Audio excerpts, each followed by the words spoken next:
c'est Sourzalis. Aujourd'hui voici un nouveau cours de japonais où nous allons plus loin dans la conversation pour demander à l'autre de se présenter et par extension ça va nous permettre aussi d'aller plus loin pour se présenter soi-même. Allons-y. Aujourd'hui je vais vous parler de Shumi, c'est mignon comme nom non, Shumi. Shumi signifie hobby, loisir, centre d'intérêt, son passe-temps, ce qui nous passionne. Donc en deux syllabes, Shumi, Shumi avec un petit yu qui vient transformer le shi en shu. Shumi, pour moi, ça rejoint l'idée de Ikigai. Je vous en ai parlé dans mon précédent live. L'ikigai, c'est l'intersection entre ce que je sais faire, ce que j'aime faire, ce pourquoi je pourrais être rémunéré et ce que j'apporte au monde. Tout ça réuni, ça donne Ikigai. C'est ce qui fait que la vie est riche de sens, c'est ce qui fait qu'on est content de se lever le matin. C'est l'essence de la philosophie du bonheur japonaise.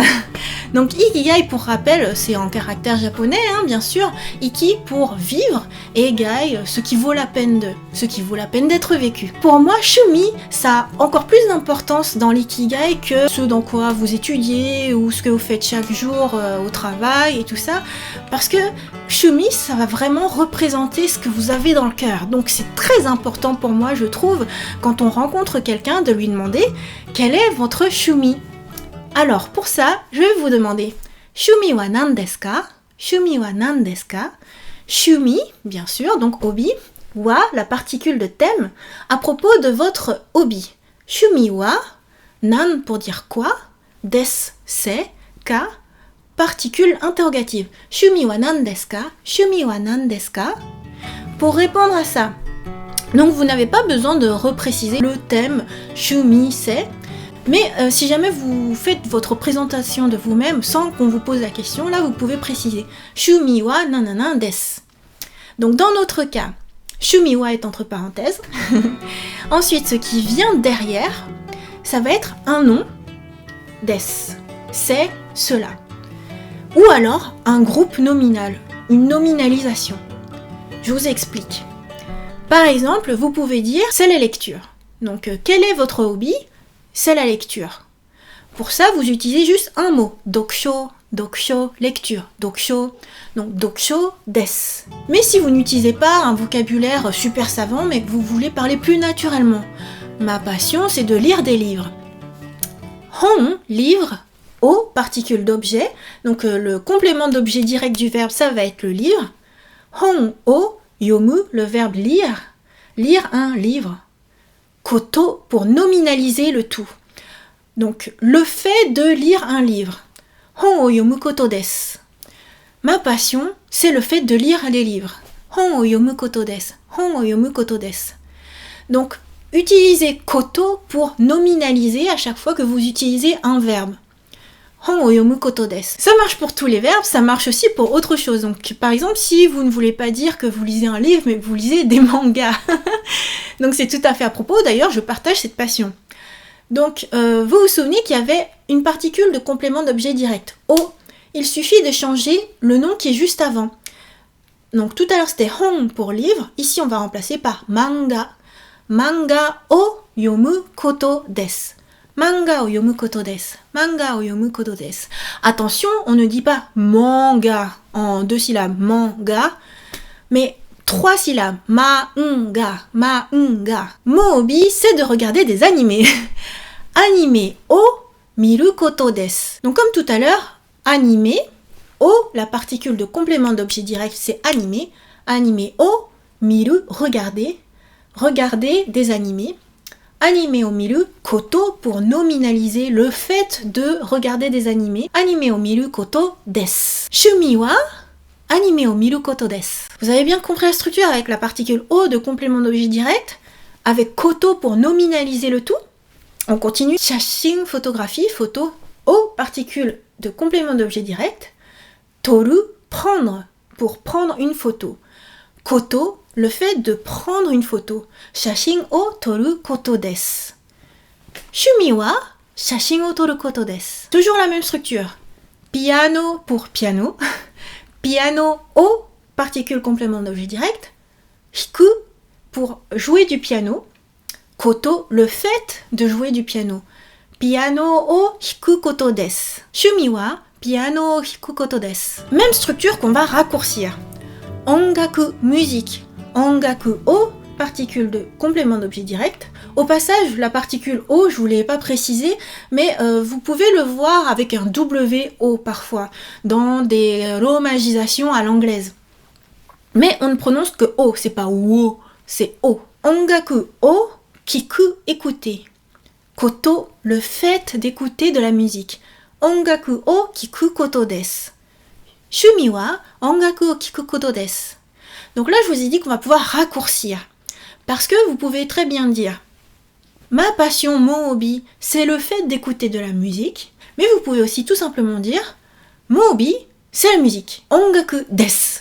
Tout simple. Parce que je vous ai dit, soit c'est un groupe nominal, une nominalisation, soit c'est juste un nom. Ongaku desu. Ongaku desu. On va pouvoir raccourcir plein de choses comme ça, surtout pour les noms qui sont suivis du verbe suru, shimasu, faire. En général, tous ces verbes-là, on va pouvoir enlever shimasu et ne garder que le nom. Par exemple, je pense que vous êtes nombreux à avoir pour shumi le fait de jouer aux jeux vidéo. Jeux vidéo, ça se dit terebi game.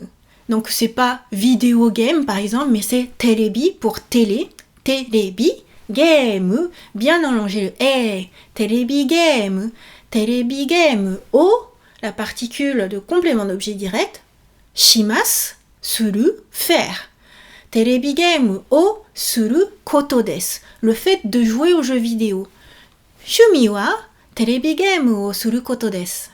Ou vous pouvez tout simplement dire shumi wa terebi game desu. Terebi game desu. Juste le nom desu. Dans le même sens, hiking suru, ça veut dire faire de la randonnée. Hiking shimasu, hiking suru. Hiking suru koto desu. Mon hobby, c'est le fait de faire de la randonnée. Ou vous pouvez tout simplement dire hiking desu. C'est la randonnée. Hiking desu. Hiking desu. Autre exemple, kaimono shimasu, faire du shopping. Kaimono shimasu, kaimono suru. Kaimono suru koto desu. Ou encore, kaimono desu. Shumi wa kaimono desu. Kaimono desu. Tout à l'heure, je vous ai donné une manière très facile de demander quel est votre hobby. Shumi wa nan desu ka? Ou encore plus court, shumi wa. Autre manière de demander quel est votre hobby. Nanika, quelque chose. Shumi, hobby. Ga, la particule de sujet. Donc ici, le sujet, ce sera shumi. Arimasu, il y a. Est-ce qu'il y a un shumi? Est-ce que tu as quelque chose comme un hobby? As-tu quelque chose comme un hobby? As-tu un hobby? Nanika shumi ga arimasu ka? Nanika shumi ga arimasu ka? Pour ce qui est de la réponse aussi, tout à l'heure je vous ai donné la manière la plus facile du monde de répondre. Par exemple, c'est la musique. Ongaku desu. C'est la musique. Ongaku desu. Ongaku desu. Vous pouvez également répondre en insistant, en disant la musique. C'est ça mon hobby, c'est ça. Ongaku, musique, ga, la particule de sujet. Ongaku ga shumi desu. La musique, c'est ça mon hobby. Ongaku ga shumi desu. Ongaku ga shumi desu. Ou encore comme tout à l'heure, on peut utiliser la nominalisation pour ne pas juste dire c'est la musique, mais dire c'est le fait d'écouter de la musique. Tout à l'heure, on a utilisé koto pour nominaliser le tout. Ici, comme on utilise la particule ga de sujet, on va utiliser la particule no pour nominaliser. Ça sera pour la même fonction que koto, ce sera le fait de faire. Donc ongaku, musique, o, particule de complément d'objet direct, kiku, écouter, no, la nominalisation, le fait d'écouter la musique, ga, c'est ça, la particule de sujet. Donc tout ça, c'est shumi desu. C'est mon hobby. Le fait d'écouter de la musique, c'est ça mon hobby. Écouter de la musique, c'est ça mon hobby. Ongaku o kiku no ga shumi desu. Ongaku o kiku no ga shumi desu. Et si ça se trouve, à partir de là, vous pourrez trouver votre ikigai. C'est pas beau la vie? Et maintenant, c'est à vous de jouer. Si je vous demande shumi wa, vous me répondez.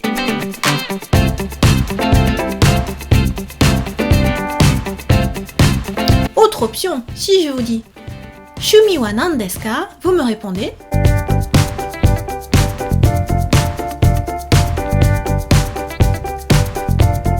Ou si je vous demande nanika shumi ga arimasu ka, vous me répondez.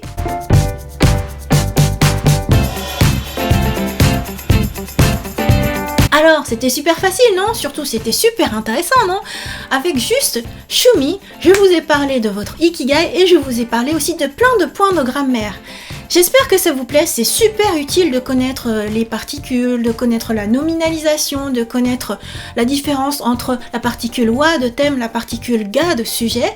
Donc n'hésitez pas à me dire si ça vous a plu, si vous avez bien tout compris. N'hésitez pas aussi à beaucoup répéter, repasser la vidéo et répéter après moi pour avoir la bonne prononciation, les bonnes intonations et que ça devienne de plus en plus naturel parce que c'est quelque chose qu'on utilise énormément, on se présente souvent, on demande souvent aux gens quels sont tes hobbies, et tout, et puis en plus ça peut changer dans le temps, donc même si quelqu'un que tu connaissais d'avant, tu peux lui demander quand tu le rencontres plus tard quel est ton Shumi. Voilà, donc j'espère que ce cours vous a été utile, je vous donne rendez-vous à une prochaine vidéo, bye bye.